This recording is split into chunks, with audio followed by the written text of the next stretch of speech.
आचार्य कुंद कुंद स्वामी का महत उपकार, जिन्होंने रेणसार ग्रंथ के अंतर्गत हमें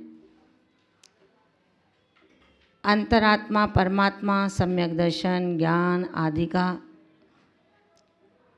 जो एक मार्ग दिया, क्रम से उसी ग्रंथ में विचरण करते हुए आज 135वीं कारिका में आचार्य भगवान ने कहा, सम्यक दृष्टि के भोग में अनासक्ति हुआ करती है। यानी कि सम्यक दृष्टि जो भोग भोगता है, जिसका बाहरी परिवेश में लगता है कि सम्यक दृष्टि और भोगों में तल्लीन। आचार्य भगवंत कहते हैं, सम्मा एठीणाणी अखाण सुहम कहम्पि अणो हवदे केणाविण परिहरणम वाहीण विनाशिनट्ठ भे सज्जम। सम्मा इट्ठीणाणी, सम्यक दृष्टि ज्ञानी, कहम्पि किसी प्रकार अनिच्छापूर्वक अनासक्ति से, अखाण सुहम अणुहावदे इंद्रिय के सुख का अनुभव करता है, भोग करता है, क्योंकि बाहीण विनाश नट्ठम रोग को दूर करने के लिए, बाहीण माने व्याधि, व्याधि यानी कि रोग को नाश करने के लिए, दूर करने के लिए भेषजम औषधि को केणाभि किसी के द्वारा परिहरणम न छोड़ा नहीं जाता है। बीमार व्यक्ति कोई है, कोई व्याधि है, उसमें औषधि का अवलंबन उस बीमारी के निवारण हेतु लिया ही जाता है। इसी प्रकार से उन्होंने कहा, सम्यक दृष्टि ज्ञानी आत्मा अनिच्छापूर्वक अनासक्ति से इंद्रिय सुखों का अनुभव करते हैं। ये सत्य है कि जैन दर्शन की अनुपमेय व्याख्या सत्यार्थ की सीमा का परिज्ञान कराती है।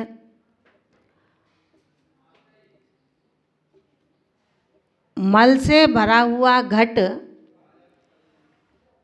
कितना भी शुद्ध नीर से धो लिया जाए, लेकिन उसको शुद्ध नहीं कहा जा सकता।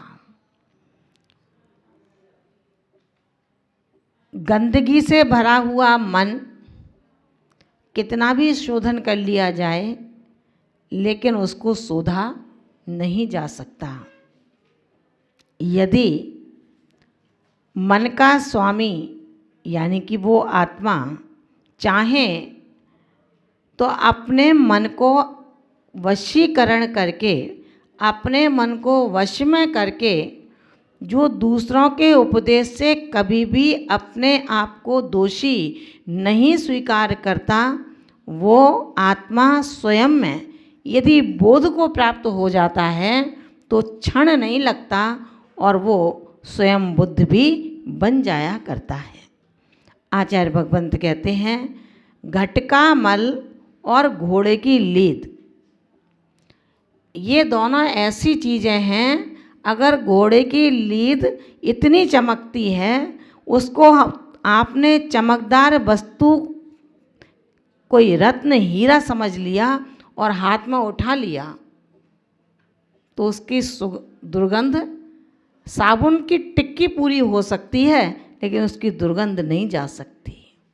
इसी तरह से घट का मल कितना भी ऊपर से धो लिया जाए, कितना भी सुंदर बना दिया जाए, लेकिन उसकी दुर्गंध, उसकी अपवित्रता निकलना बहुत कठिन है। ऐसे ही विषयों से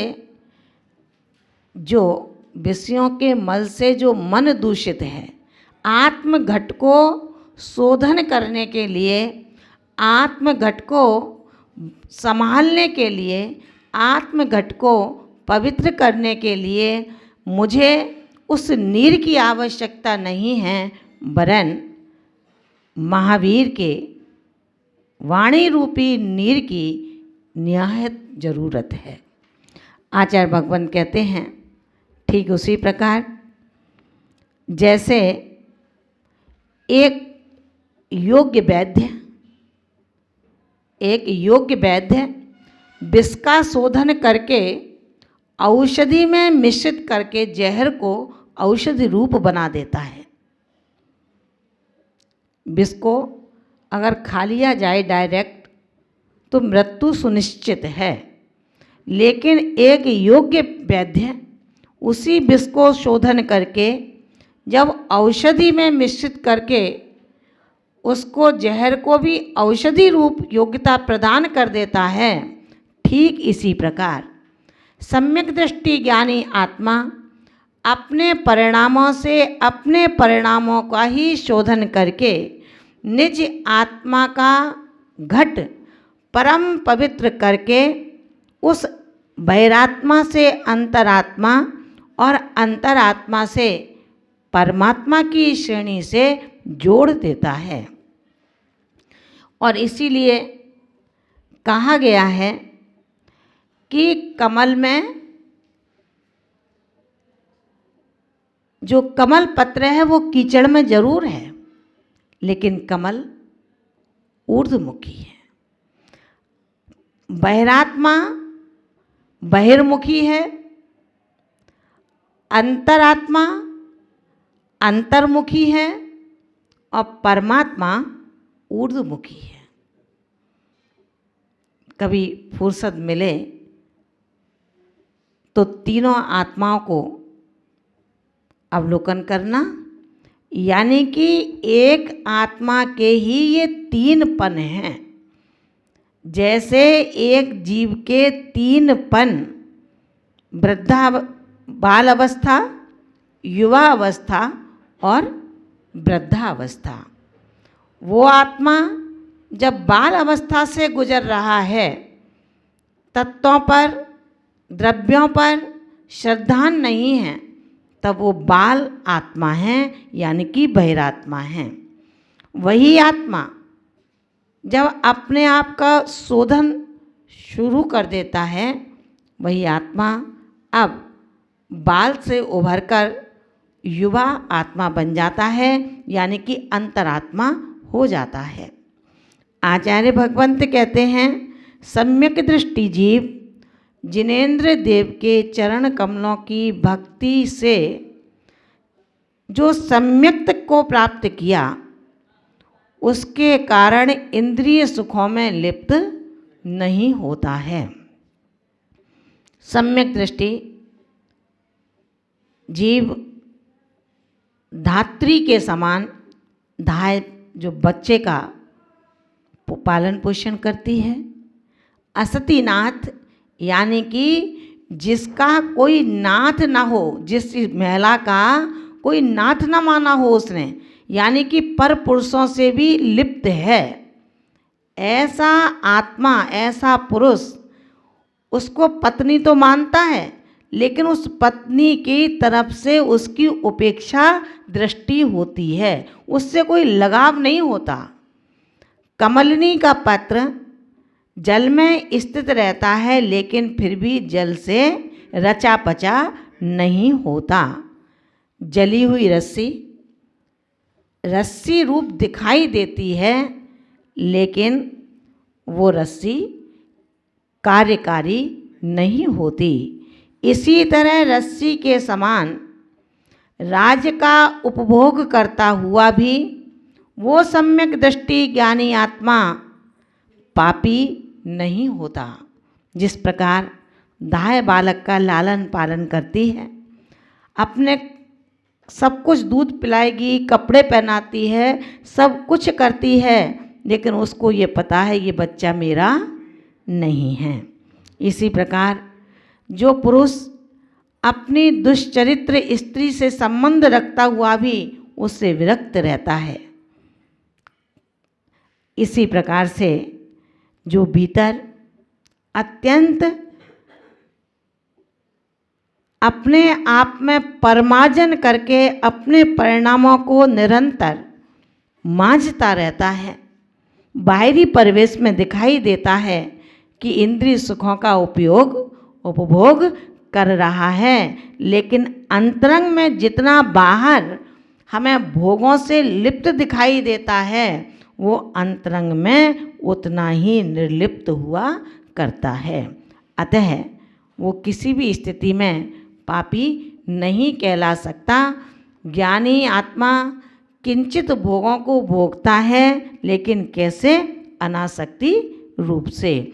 आचार्य भगवंत 136वीं कारिका में कहते हैं, परमावस्था प्राप्ति का आखिर उपाय क्या है? परम अवस्था की प्राप्ति का आखिर क्या उपाय है? आचार्य भगवंत 136वीं कारिका में, किम बहुणा हो तजे बहरप सरुवाणी सयल भावाणी भज मज्जिम परिमप्पा बत्थ सरुवाणी भावाणी। हो अहो हे भव्य, किम बहुणा बहुत कहने से क्या लाभ?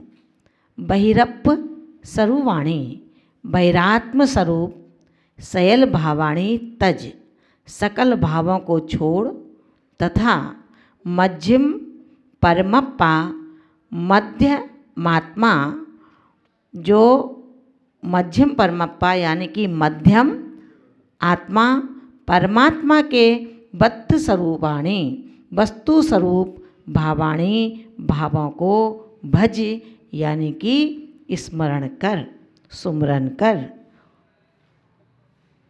क्या कहा? हे भव्यात्मन, अधिक कहने से बार बार क्या लाभ है? संक्षेप में समझ जाना, बहुत समझदार हैं आप। अपनी आत्मा के अनुरंजित प्रवृत्ति को, जो कसायर योगों के अनादिकाल से झूलों में झूल करके आती हुई लगता है कि मैं कसाय और योगों की अंक में परम सुख का भाजन करती हूँ, लेकिन वो अंक परम सुख को कभी देने वाली नहीं हो सकती, क्योंकि जो घट मल से भरा हुआ हो वो कैसा शुद्ध, कैसी शुचिता उसकी कभी नहीं हो सकती। जब तक उस घट के अंदर विकार भाव नहीं छूटे, जब तक उस घट के अंदर विभाव भाव नहीं छूटे, जब तक उस घट के अंदर राग द्वेषादि की परिणमन तारतम्यता निरंतर जारी है।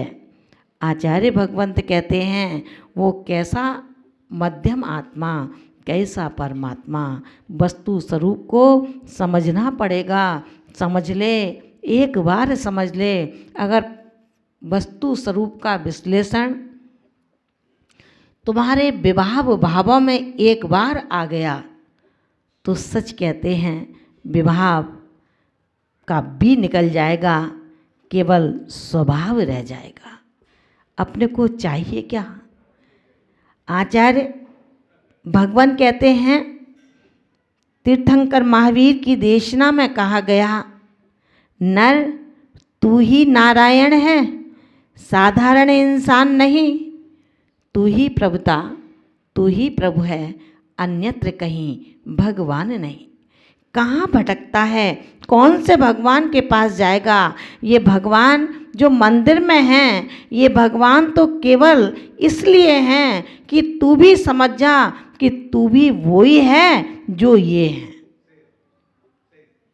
आचार्य भगवंत कहते हैं आत्मा की 3 अवस्थाएं हैं, उनमें बहिरात्मा हेय है, वो ग्रहण करने के योग्य नहीं है। अंतरात्मा उपादेय है और परमात्मा हमारा ऐसा ध्येय है जिसको प्राप्त करने के लिए मुझे क्रम से अंतरात्मा को ध्याना होगा, प्राप्त करना होगा। तत्पश्चात अंतर आत्मा बनने के बाद जब रागादि प्रवृत्ति का भाव मन से ये पहचानने लगा कि ये राग द्वेष विजातीय हैं, मेरे जाति के नहीं हैं, भला ऐसा कौन होगा जो अपनी जाति से प्यार न करे वरन विजाति से प्यार करे? ऐसा कौन होगा जो अपने पुत्र को उत्तराधिकार ना सौंपे, पड़ोसी को पुत्र को सौंप दे? ऐसा है क्या कोई? कोई नहीं है।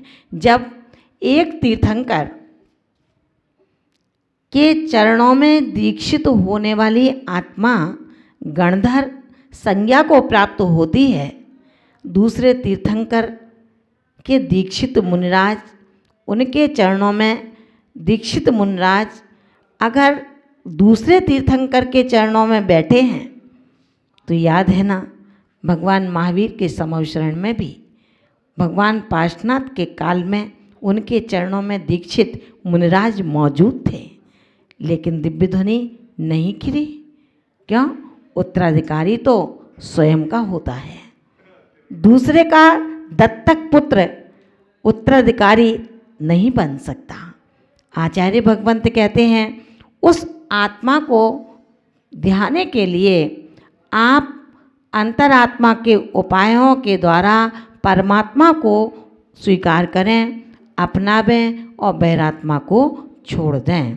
क्योंकि आत्मा की इन 3 अवस्थाओं में जिनकी परद्रव्य में आत्म बुद्धि लगी हुई है, देह जीव को एक गिने बैरातम तत्वमुदा है, जो देह को और देही को एक मानता है। देह का नुकसान देही का मानता है और देही का नुकसान देह का मानता है। देही यदि कष्ट में है तो लगता है मेरा देह कष्ट में है, देह कष्ट में है तो लगता है देही। आचार्य पूज्यपाद स्वामी ने बड़ा अच्छा कहा है, जो देह को संभालता है वो देही का अपकार कर देता है और जो देही को संभालता है वो देह का अपकार कर देता है। यानी कि जीव का उपकार देह का अपकार है और देह का उपकार जीव का अपकार है। इसलिए स्वाभाविक बीत रागमयी परम अवस्था को व्यक्त करने के लिए वैरात्म अवस्था का त्याग नितांत आवश्यक होता है।